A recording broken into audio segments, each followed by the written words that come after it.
Okay, so today we're going to dive into one of these online retailers that, they create this really powerful illusion of luxury. Hmm. We're looking at Lily and Grace Saratoga. It's an e-commerce site. It says it offers high-end women's fashion, dresses, bags, jewelry. Right. And honestly, when you first land on the site, you're impressed. It looks incredibly classy, very polished. It really sells that high-end boutique fantasy. It does. The aesthetic is definitely there. So the big question is this legit? Like a genuinely new, trusted fashion house? Or is that sophisticated look just, a mask for something riskier? Let's unpack this. Yeah, it often feels like the classic online bait and switch, doesn't it? Yeah. Once you look past the beautiful photos, Hmm. the first thing that jumps out, and it's maybe the biggest red flag, is the complete lack of real company information. Transparency. Right. There's nothing there. Almost nothing. For a store that specifically names a place like Saratoga, you should expect some details. Ownership, maybe a business registration number, a physical office address, something. But instead, Instead, their About Us page is just fluff. You get these vague, warm lines about fashion and confidence. It sounds nice, but it's totally untraceable. No substance. and that untraceability, that has to be strategic, isn't it? I mean, if they're spending effort on this flawless visual presentation, why sabotage it with such a, frankly, terrible corporate profile unless it's on purpose? Oh, it's absolutely intentional. Because that visual presentation, it's designed to be high impact, but probably very low cost to them. Ah, okay. Those images are likely stolen or maybe licensed very broadly. Ah. They almost certainly don't represent a unique inventory that they actually hold. So the photos aren't even theirs. Probably not exclusively, no. Yeah. And the lack of corporate detail, that's crucial for these short-term, let's call them fraudulent sites. It helps them avoid legal trouble, avoid getting indexed properly by I regulators. mean, you just pop up and disappear. Exactly.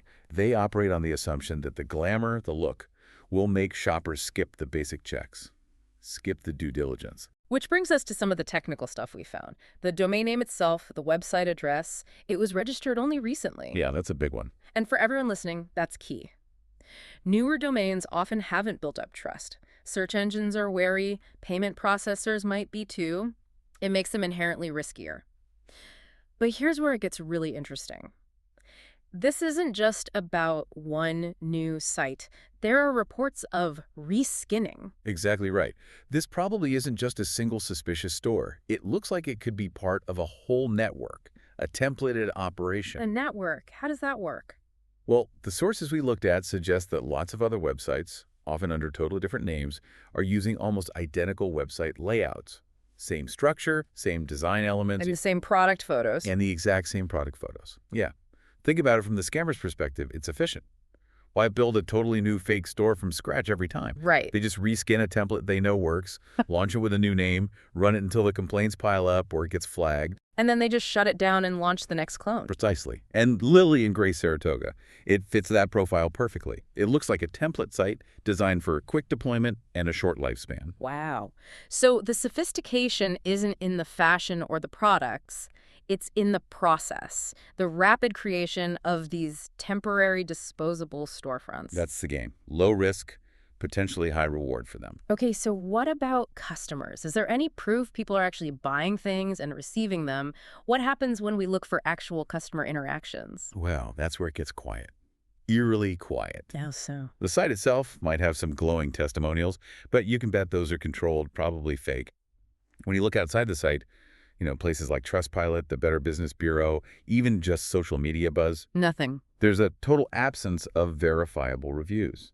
Zero active social media presence that seems legitimate. Think about any real online store, especially one trying to look high-end. There's always external feedback, good and bad. This is unavoidable. So the lack of any noise is suspicious in itself. It's deafening. And the reports we do find from users who actually try to buy, it's a consistent story.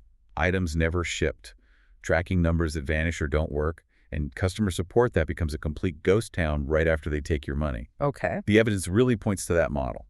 Lure people in with the aesthetic, take the payment, and then provide zero follow-through. So let's pull this all together. We've got non-existent company details, the technical signs pointing towards a copycat scam network, and this pattern of customers being ghosted. Lily and Grace Saratoga looks extremely high risk. It seems built on, aesthetic deception. Absolutely. And if we connect this to the bigger picture, the main takeaway for anyone shopping online is pretty clear. Visual polish, however convincing, is not a substitute for actual verifiable trust signals. Like real company info and external reviews. Exactly. Always prioritize transparency. Look for that external social proof. Don't just rely on how good the website looks or the promise of a perfect outfit. It makes you think, though. That Yeah. allure of the classy and polished, the high-end look, it's a really powerful psychological pull, isn't it? It really is. How often do we as consumers maybe let a beautiful image, a slick website just bypass ownership, the reviews, the transparency, especially when we're shopping online? Mhm. Something to definitely keep in mind next time you see that amazing designer piece at a price that seems just a little too good to be true.